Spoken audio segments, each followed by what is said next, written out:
من رخصت میگیرم از همه استادانی که میدانند بیش از من میدانند و میدانند، به ویژه آقای استاد مدیر طباطبایی، آقای شهرناز عزیز که حضور دارند و همه استادانی که در این جمع هستند. استاد بفرمایید.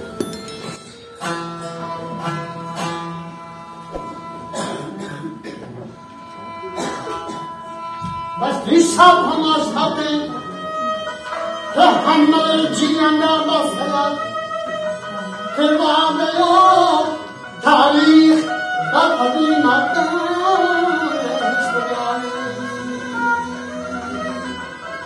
ولگو لیلا لیلا وعده یا تاریخ در قدیمت داشت न कहीं माँ न कहीं प्रोग्राम इस्तेरा न जनी चोट जंगली नंगोर आवेस्या शमी ये चोटो जमा शुरू ना प्रबंधे ना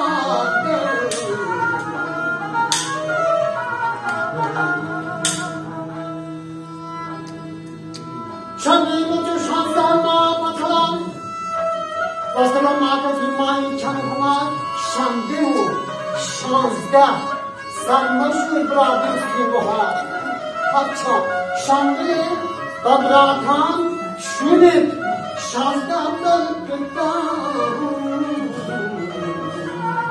शिव माता चक्कर में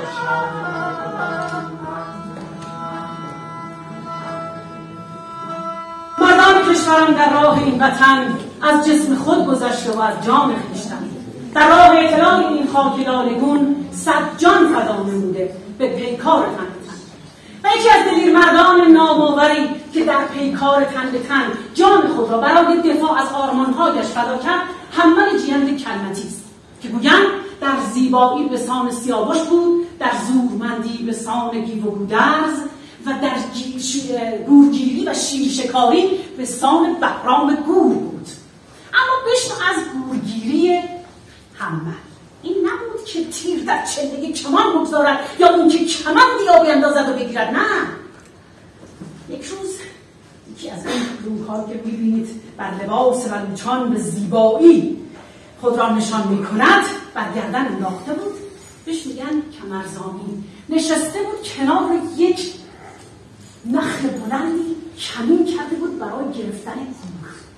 نگاه کرد دید یک گور خوشخط و خواب، خوش‌سری، باد رفتار باد کردار از جلوی چشمش عبور کرد. جلدی از جا بلند شد، این لنگ رو تکان داد تا گور متوجه حمل بشه. زمانی که نگاه کرد و حمل رو دید، چهار پاداش چهار تا دیگه قرض کرد و شروع کرد به فرار کردن.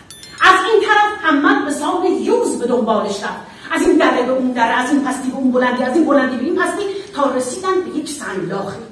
این گور گمان کرد که دیگه این شخص دنبالش نیست. همچین که اومد نفس بکشه، حمل از پشت این تکه سنگ اومد بالا، سر و گردنش رو گرفت، خنجر گذاشت، سر از تنش جدا کرد. به زور و بازو و دوندگی میتونست این گور رو بگیره. اما در قرن 16 زمان حکومت صفویان، شاه اسماعیل صفوی درگیر جنگ‌های عثمانی بود. هرچند که ازبک‌ها هم از سمت شرق گاهی با ما در جنگ و گریز بودند، اما جنگ اصلی با عثمانی‌ها بود. پرتغالی‌ها کشتی‌ها را آورده بودند در سواحل خلیج فارس و مکران و به ویژه جزیره هرمز، اونجا به بهانه تجارت مستقر شده بودند. اومدن به شاه اسماعیل گفتن اگر که می‌خواید ما شما رو کمک بکنیم در مقابله با عثمانی‌ها، اجازه بدید که اینجا به فرمان ما باشه. قرارداد بسته شد، اما ز دشمنان دوستنما امید مهر باطل بود، چون که امید وفا ز مار، از مار نمیشه امید وفاداری داشت. بیگانه بیگانه است، دشمن دشمنه. اینا بنا کردن به آزار و اذیت مردمان این سواحل، از صفا و صمیمیتشون سوء استفاده کردند. ازشون مالیات زیادی میگرفتن، هیچ کس حق نداشت که کشتی داشته باشه. اما حمل جنگ به عنوان یک فرمانروای محلی به قدری قدرتمند بود که خودش کشتی داشت به نام شاج و پرتغالی ها هم خیلی ازش میترسیدن. پرتغالی ها میدونستن که اهمیت خلیج فارس این هستش که راه کوتاه‌تر، کم هزینه‌تر برای رسیدن به اقیانوس هند و مدیترانه است.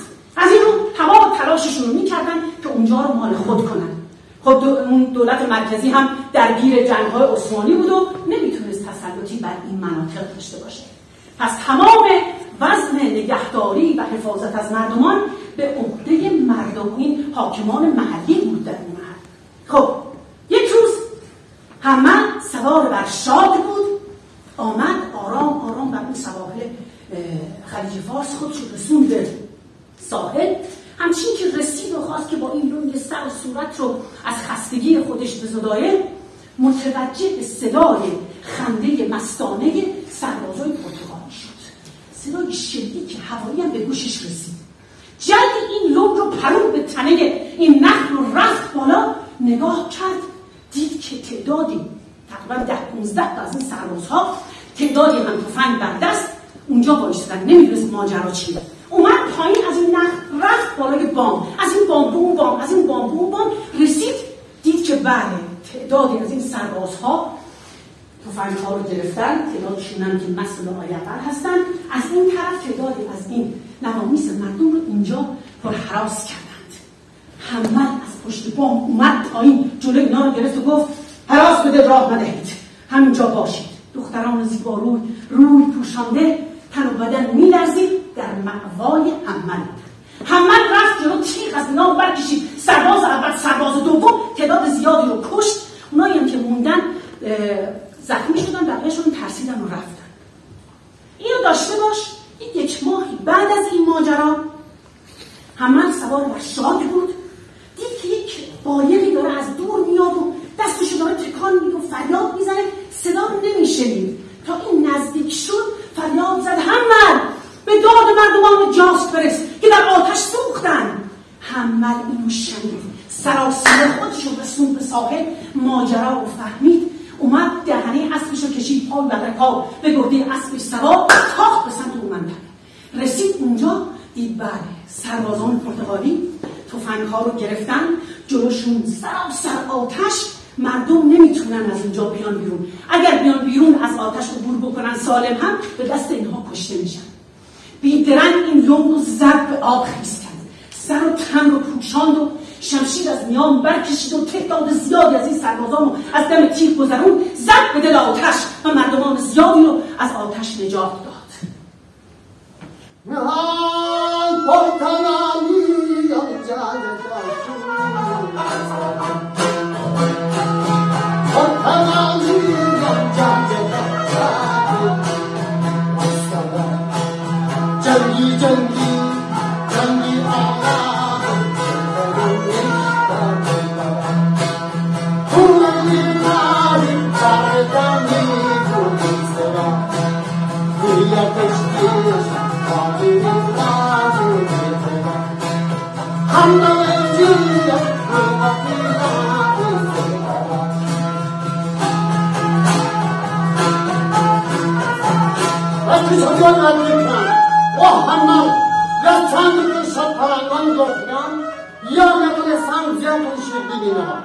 همه جو من بلوچیان بچار منی تاریخ دپرا همه جان پرانان پسند نبی هر جا اشکی لوکن که ناتنانی کندش دوی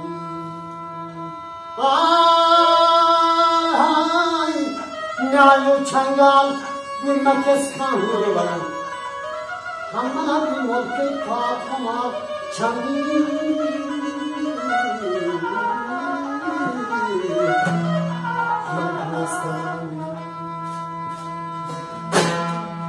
اما بشنوید از آخرین غروب زندگی حمل به عنوان فرمانروای محلی خیلی مراقب مردمانش بود. شب‌هنگام سوار بر قایق به سواحل میرفت که مبادا جاشوها، این ماهیگیرها، صیادان به دست پرتغالی‌ها مورد آزار و اذیت قرار می‌گیرند. یک روز سوار یک قایقی شد، اما بی سلاح آرام آرام به دل دریا رفت.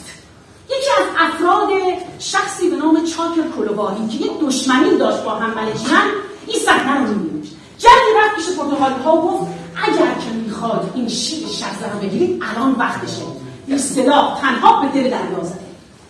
حالا حمل سوار بر این قایق میگه آبها این رو به دل خودش برد، آوردش به میان آبهای اون شبی که زیر نور ماه هست. این با این پارو آرام آرام نگاه میکرد و مراقبتی میکرد. یک بار متوجه شد یک کشتی خاموشی پشت سرش. نگاه کرد از این طرف یک کشتی دیگری، از سمت چپ، از سمت راست کشتی دیگری و از روبرو هم کشتی دیگری.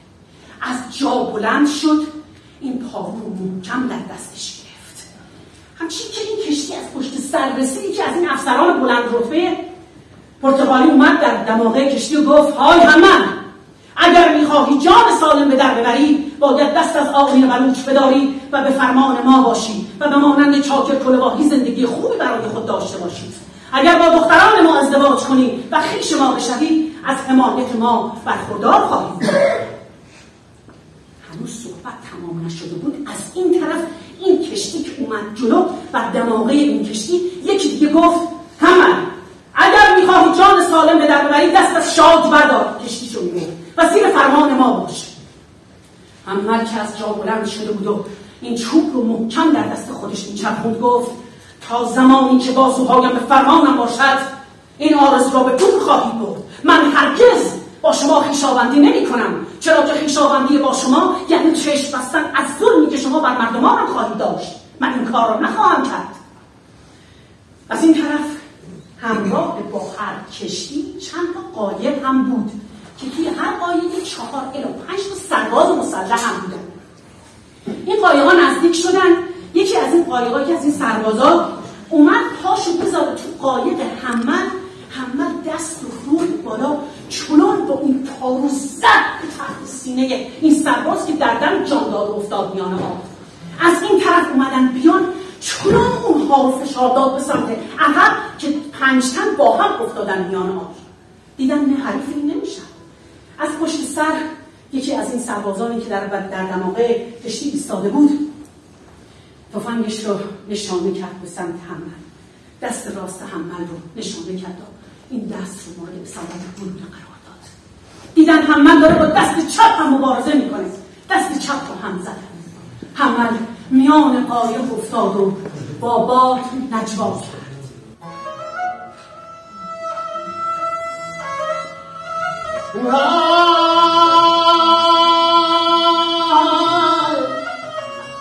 تواری بی دریایی کلیکی مردان کتن ازل منی احوالان بری مدتی داد غلامان سرکنی دون خوشبری کارو کسیان گیرو برانکنی میری پردنی بورا تردم و دلان نرم کنی برهانا احوانا من مکنی ماتا دهی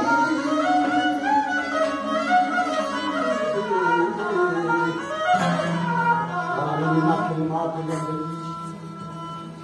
بستی پرمانا پرمانی آقاشی همانی کنگانو پرمانی بولا کیس همانی چاگران مدد مانو